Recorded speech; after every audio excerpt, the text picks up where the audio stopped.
Hi, everyone. I'm having a really bad day today. I'm okay, but the punches don't stop coming. So I'm here to be raw because already people are starting to use my emotions against me. And also, I'm just emotional. So this is what that looks like. Cheers.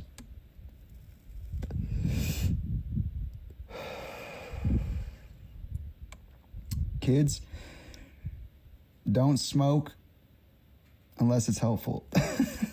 No, I'm kidding. Like really young kids, like don't smoke, please. Teenagers, I know what world you live in.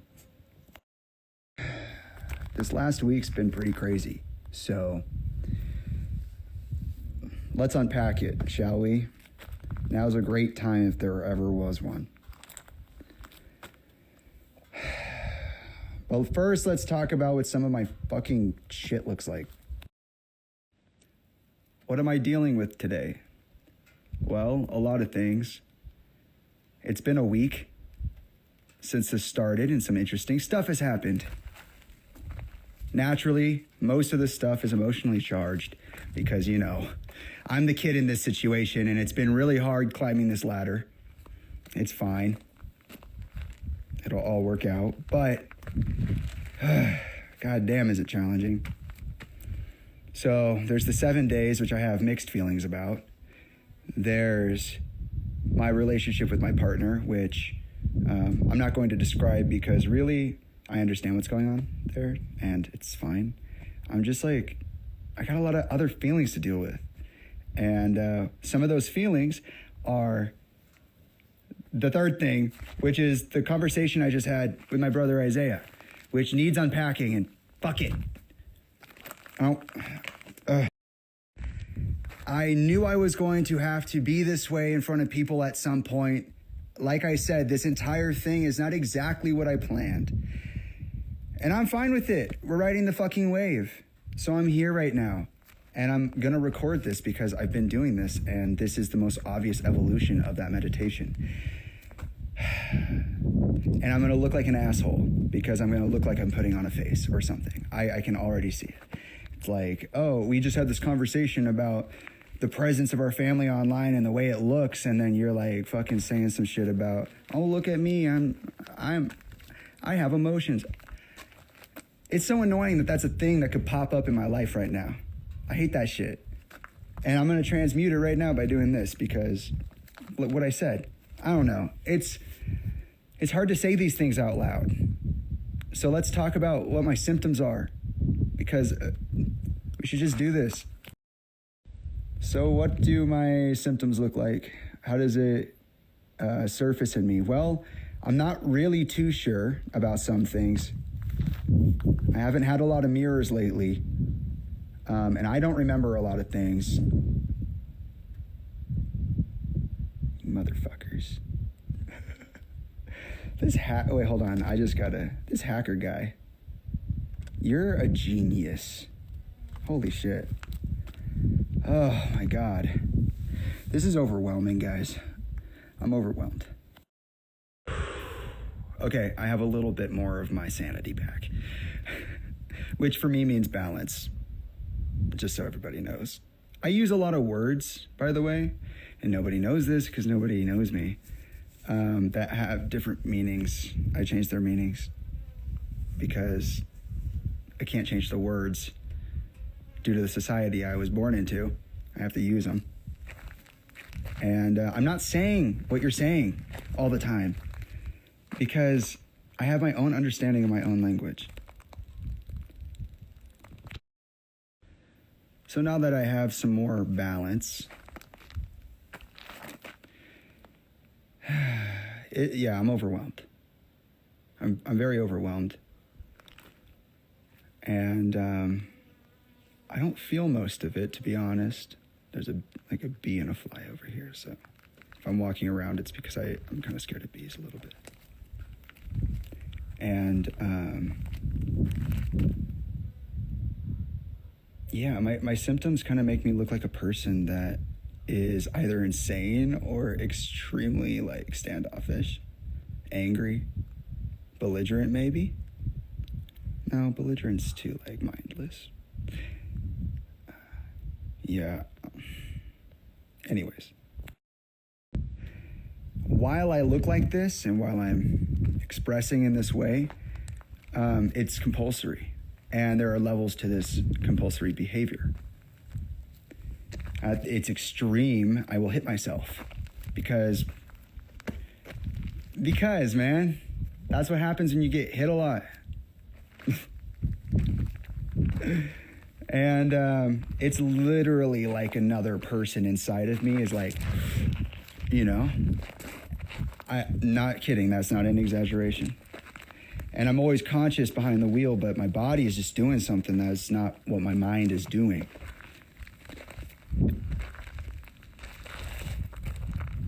And that can be very extreme. And when I say extreme, I mean like earth-shatteringly extreme. Yeah, I'll hit myself and I'll be totally cognizant of it happening. And I won't want to do it, but my feelings will want to do it, so they'll do it. And at its most basic level, that compulsory behavior looks like the inability to keep my words inside my mouth.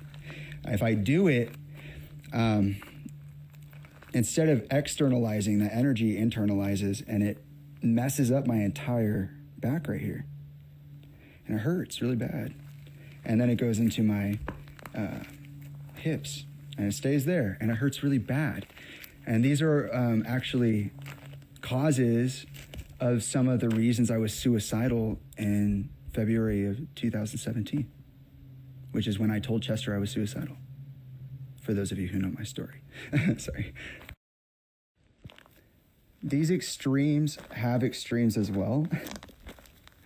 And they all just kind of fold into each other. They kind of all at some point become the other, and I can lose control of both extremes, both ends of that spectrum. And when that happens, I lose control of the ability to say what I mean. I'm totally cognizant the entire time, by the way. I'm back here, but I'm not able to get out. And I say things that I mean, but in really harsh ways, or say things I mean in ways that I don't mean to say them. And I also lose the ability to stop engaging in the conversation. It's been really hard to overhaul that one. I'll just keep going like, ah. If this occurs over the phone or something, there really is nothing for me to interact with, so I won't become physically excited in a particular way necessarily. However, if I'm in person and this happens, sometimes I can be very expressive, maybe aggressively expressive with my body. I don't realize how hard I'm holding on to something, or how fast I'm moving, or how loud I'm being, or, whatever else. And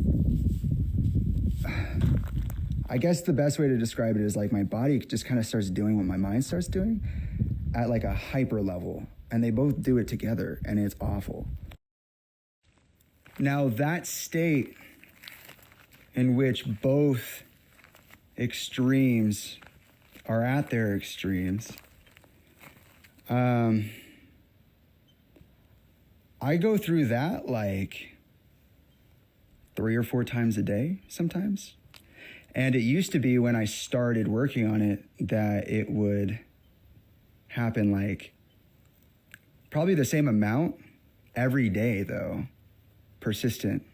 And it would always feel like world ending. It'd just be like the most soul crushing emotions, which is devastating. And that's the state I was in 2017. That's what I'm trying to say. I've been here for a long time. And I guess we got to talk about it.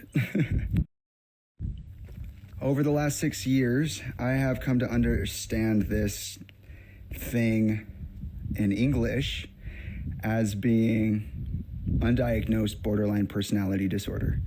And then recently, I've been seeing a lot of stuff on neurodivergency, and a lot of it resonates with me. Not all of it.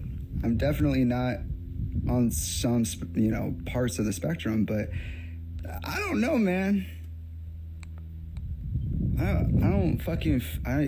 Some of the stuff people say is normal for me does not feel normal. It's never felt normal. I've been massively emotionally impacted by everything that's happened in my life, and I've never, until I decided to step into it, worked on it or had the opportunity.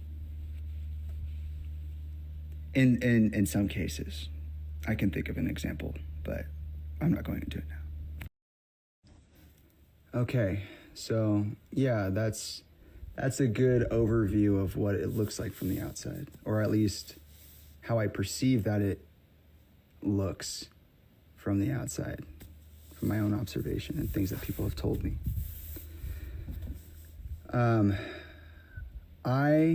Like I said, I struggled with this pretty heavily. And I didn't really know, and it was going on for a long time.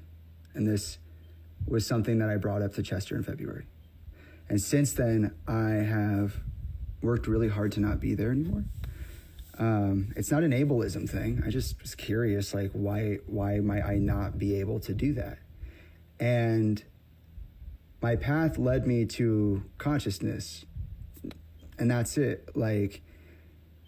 Understanding things and seeing how they are is really important.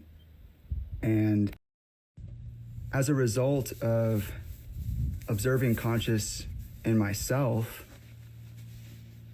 I was able to work my way into the emotional sphere I exist in and kind of just start to name some of it, put it in places maybe it was supposed to go. I wasn't really sure.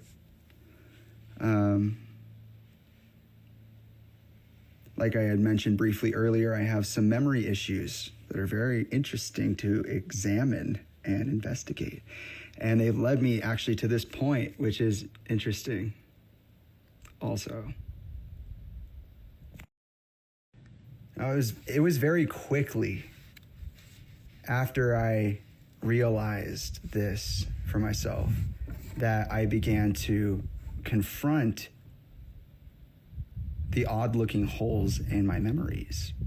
Because to my surprise, when I looked at what I remembered, it wasn't always very correct. And usually it was pretty shallow, the memory, the information itself, which is odd. I kind of felt like I never lived anywhere or knew anyone. I couldn't see myself.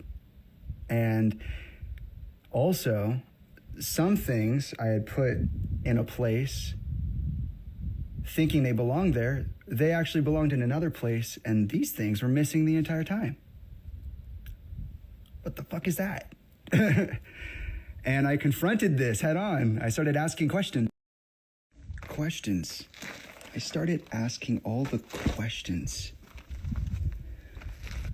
Oh, and I found answers to things that I didn't even know were things to ask. And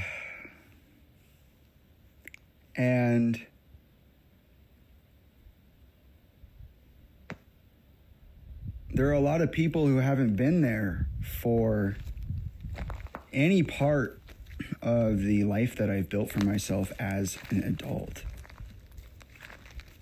My entire family has cannibalized itself, and there's just nothing. There's just nothing here.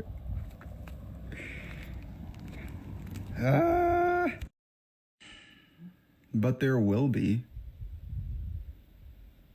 Like I said, I'm being fiery right now because I have to actually like define my territory.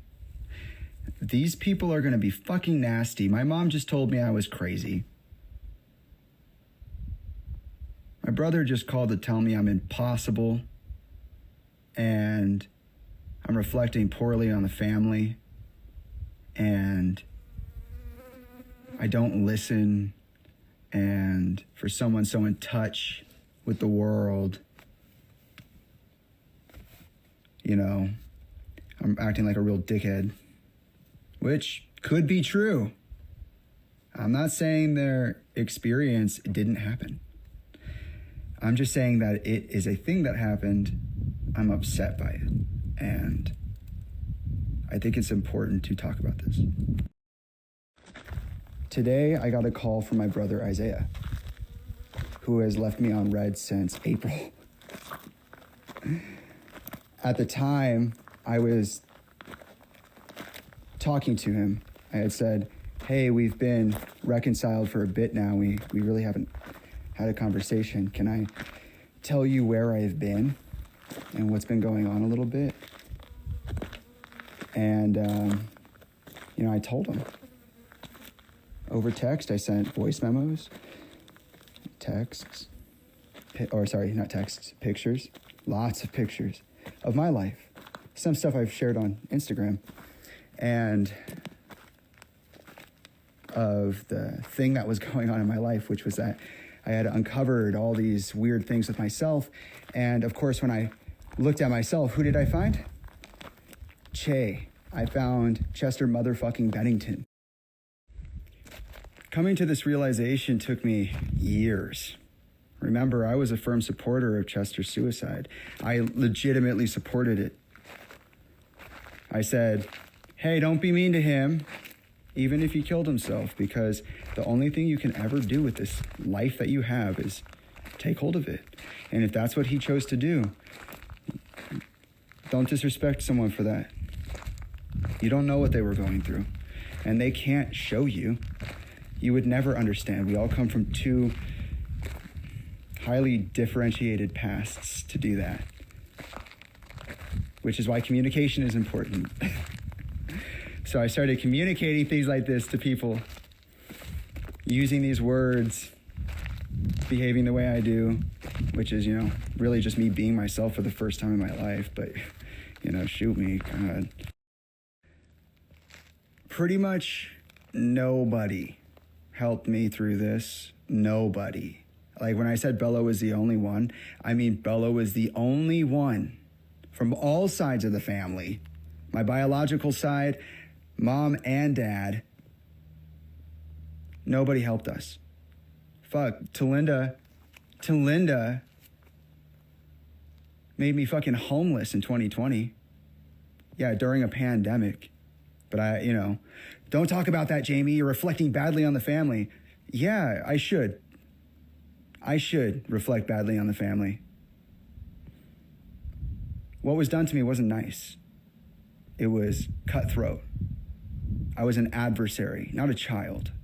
And it turns out I was a child who had been made to think a couple of things against their will, and so to act in a couple of ways and that's what I got to deal with. I know we're looping here. I didn't go straight to the point. We're kind of back at similar points. I don't care.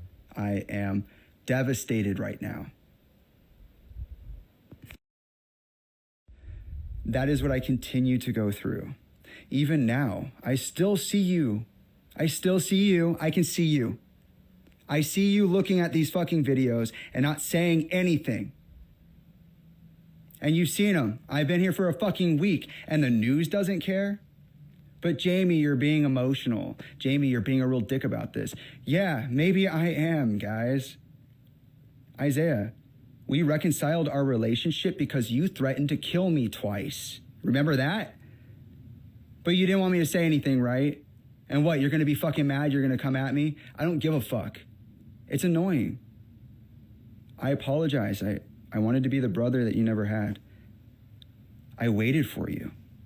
I told you my story.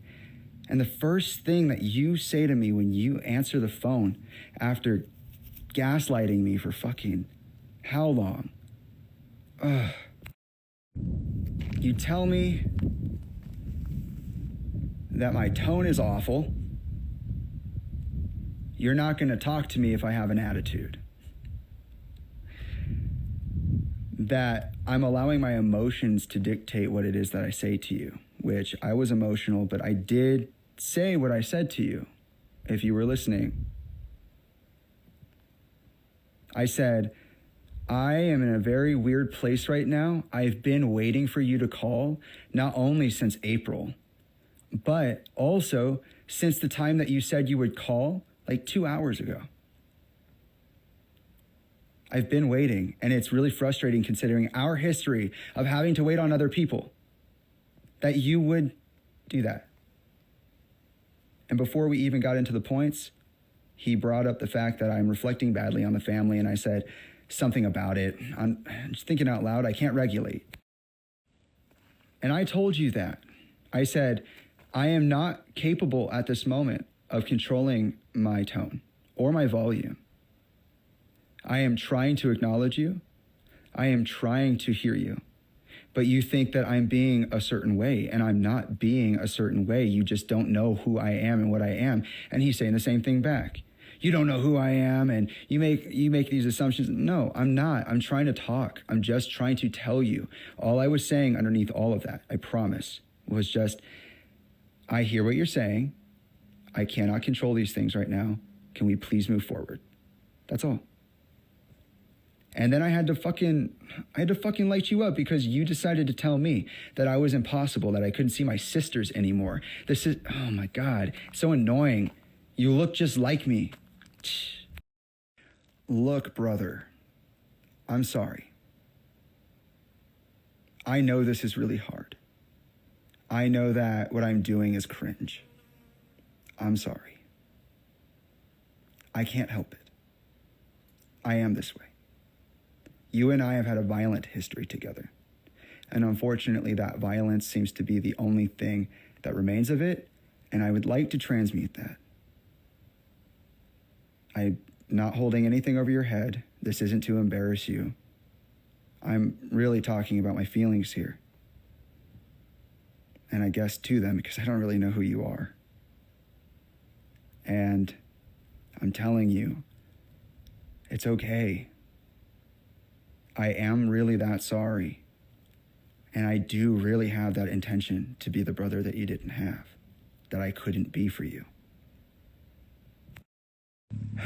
That means that when I'm posting on Instagram to tell about my experience because my life is in danger, I'm going to have to bring up the fact that you spoke to me and that we have unaddressed stuff, unfinished business that we need to address now. And that even though I already spent 30 minutes screaming at you and you're never going to listen to it because you already told me just now that you're not going to listen to it, I have to bring up the fact that you do look like me. You know how many people I just did that to? Toby, Susan, Church. Yeah, I was the one who cut the cord with those people. You don't know why, so don't judge me for it.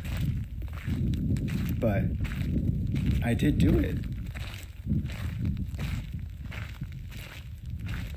I've also been a violent defender of our family integrity.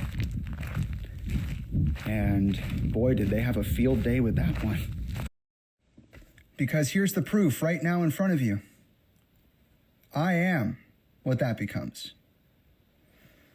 Those are the energies that I face. Nobody sees me. Nobody hears me.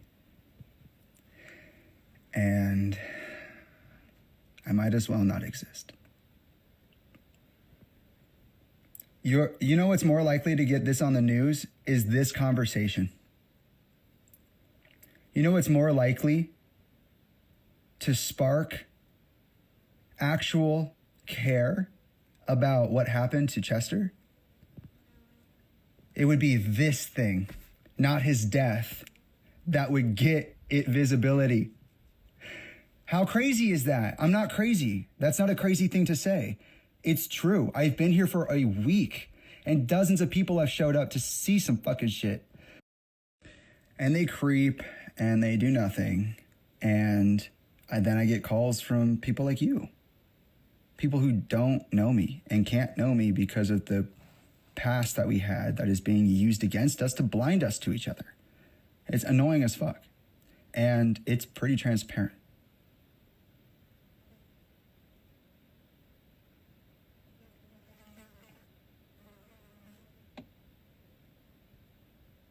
And by the way, I want to say, and I hope you're still listening, I didn't want this to be this way. Someone attempted to hack my account when I was defending a friend of mine. When you face an energy, you face its opposite but equal. In my opinion, this is it.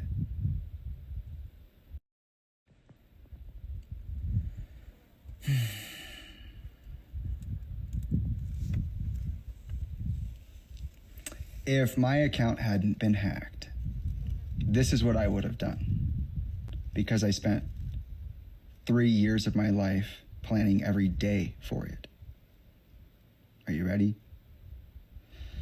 I would have created an online community where everyone affected by any of this can talk to each other about their experiences with it and with each other.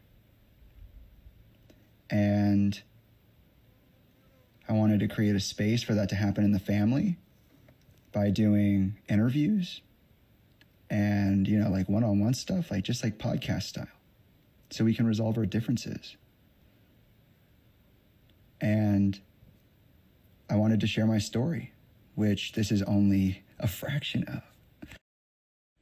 But no, me, the psychotic, unhinged, despondent son, is in this position because their account, there was an attempted hack on it after they stood up for their friend, having had enough of the silence.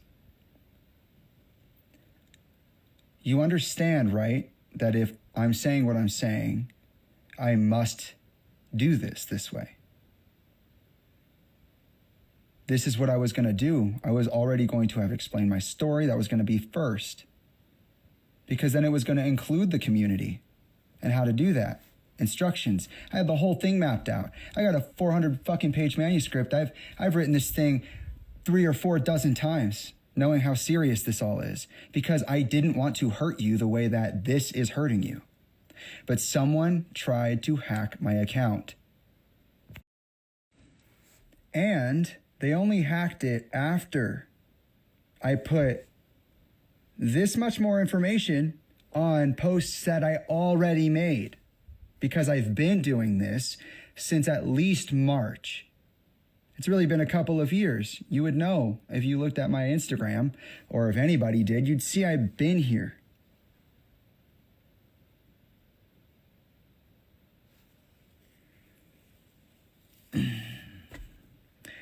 Packed into all of this was supposed to be the message of peace, love, and understanding, wanting to find the truth. Of course, there was going to be a disclaimer that I know too much and people have died for less. And also, I was going to tell people how I thought about the world, which I still feel that way. I'm coming for my power, which has been taken from me unfairly and is mine. So then, what does power mean for me? I've been in mental shackles my entire life. I always felt that way, and I always said that. And I was victimized. Our own mother, Elka, the one who called me crazy, she told me that when I would say things like this throughout my life. Ask questions about, like, what it was like to be 2 years old.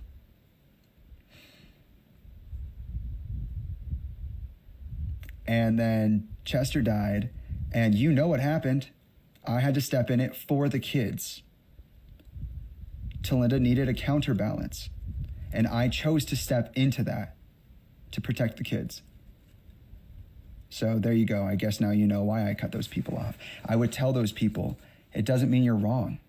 It just means you can't say it in front of the kids. And you know what sucks about being related to Talinda in all ways is that she compartmentalizes literally fucking everything. Like, you'd still talk to me this way knowing that after you threatened my life and threw me around a hotel room for 3 hours in such a way that I couldn't breathe properly for 2 to 3 months after it happened, she told me that she manipulated me emotionally, psychologically, physically for our entire relationship because I was the easiest kid to shut up. Because I was the kid who would bring things up and make them persistent, and usually the things that I brought up were things that would anger you or Che. And Jamie, you know how hard that is, right? So no one knows who I am. For the last 6 years, I've been on a motherfucking roller coaster, and it's never stopped. The pace isn't any different than my normal life, but, because of the intensity of his death, I get to face these things head on daily. That's just, I guess, what comes with being confrontational. And you know what? I graduated college. I moved into Talinda's house for 3 months while I waited for my best friend to move out to LA just to ghost me after working for our family's financial wealth managers who were just down the street from where my apartment was. I participated fully in 320. I pitched a film festival which got cut 2 days beforehand after gross mismanagement by Talinda and her business partner, and I didn't receive a dime for anything. Nobody ever asked me. They said, oh, well, Jamie volunteered this idea, and they volunteered their time, so I guess they must just be a volunteer. I worked that for like 9 months or something. I pitched it to them in August the previous year, and it happened in May. And you know what she said to me when I called her to ask her what we were going to do about some of the final streaming rights issues? She said, oh, we're not doing it at all. And when I got mad about it, do you know what she said? Why are you being so weird about this, Jamie? It's not that big of a deal. And you know what's crazy about that experience is that she never talks about it. Nobody knows that I was there. It's barely something for a fucking resume. When I say it, people don't know where to find it because it doesn't exist. It's like, holy shit. How do you verify experience that can't be verified? And she did all of this after you threatened my life and gave me arrhythmia, and she pretended she didn't fucking know, even though Tyler told her the night it happened. And I had to find out the hard way that she was manipulating me for our entire relationship because I'm a fucking truth teller. I never stopped working. That's how my honor is. That's who I am. I didn't even fucking stop working, and I still got fucked over. I'm gonna cut my story there, actually, because it brings me back to this organically. Like, what do you think I'm up here doing? Is it fame you think I'm after? Is it just that it looks bad and you don't want that attention? Or what? How do I look to you? All of you. Because this isn't a game. If it were about me, I would have fucking gone to a company with this shit.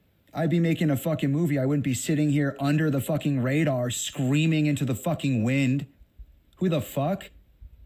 Yeah, that makes sense. Oh, that's really fucking... Wow. You know what? I should have fucking tried that. I'm here because The only way to be the change in the world you want to see is to be it. I don't see anyone else doing this. I don't see you doing this.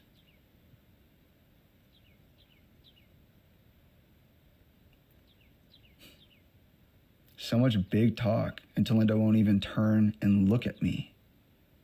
Mike's over there talking about fucking potentially moving on with Linkin Park just after Sean Dowdell does. And isn't that funny? If you've been watching, you know that my account was hacked for a second time. And it was only after I posted about the inscriptions present in the end video. Like, how much more do I need to do before this is real?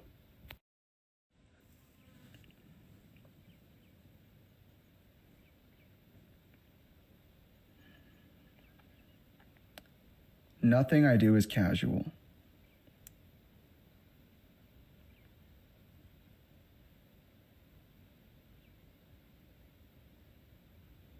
This is overwhelming. Because it's going well. And because there are a lot of emotions involved. I don't want for this to prevent us from communicating, from getting to know each other. I want to get to the point where you take me seriously. I really am what I look like. I promise. I am sorry that elements of this expression undoubtedly triggered you to many of our more uncomfortable times. I understand that it will take time to make time. And I'm willing to be there. You said you didn't want to listen to my messages. That's fine. But this can't be ignored. And as your older brother who promised to be the brother that you deserved, I am utilizing whatever means necessary to tell you that I love you and that I'm here for you and that I'm sorry for all that you've been through. I'm not stopping though. This is here to stay. And I know you're worried about the girls, me too. I've thought very hard about this. I've spent every single day of the last 3 years fine-tuning myself psychologically, and I'm here. This is real, and it's not going away.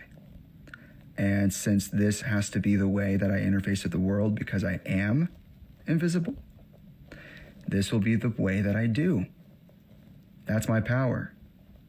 I get to express myself because everybody deserves that and everybody needs it. I don't get to talk about myself. I don't get to be myself. Nobody ever knows anything about me. I've been so many people that no one will ever know. Thank you for watching.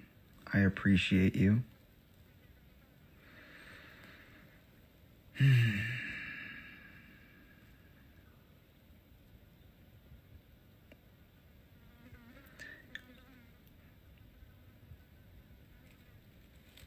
I'm not joking. This is not a prank. This is something I commit to. I don't believe that Chester died by his own hand, and I think that if he did do it, he was pushed. In my book, murder is still murder.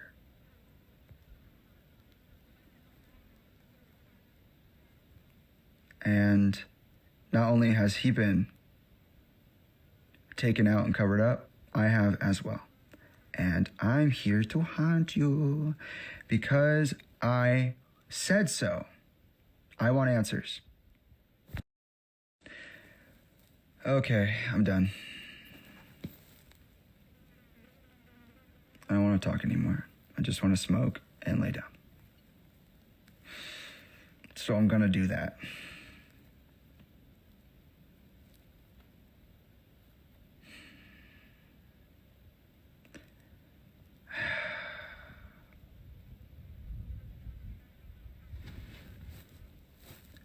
I wonder how long it's going to take certain people to see me. Like I said, they're having a field day with it. They don't have to do anything. I can kick and scream and yell and drag out dead bodies and whatever the fuck. Nobody's going to fucking look at it and go, hey, look, they're saying something. And yet, here I am, the paradox embodied. This is tough, guys. Real quick, for those of you following along who may not have seen the last 7 days of stories that I've been posting, and for those of you who might want to share, or, Isaiah, if you can't watch this now, you can watch it later. I just want to let all of you guys know that I regularly update the reels on my bio page.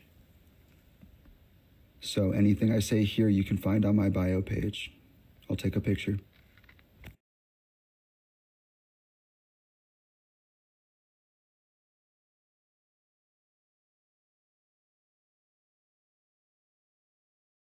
If it were a choice, you just stop. It wouldn't be an addiction. It wouldn't be a condition. If it was a choice, I'd go, well, I'm not nervous anymore. I don't have panic, so I'm not going to panic anymore. You know how many times I've said that to myself? It don't work.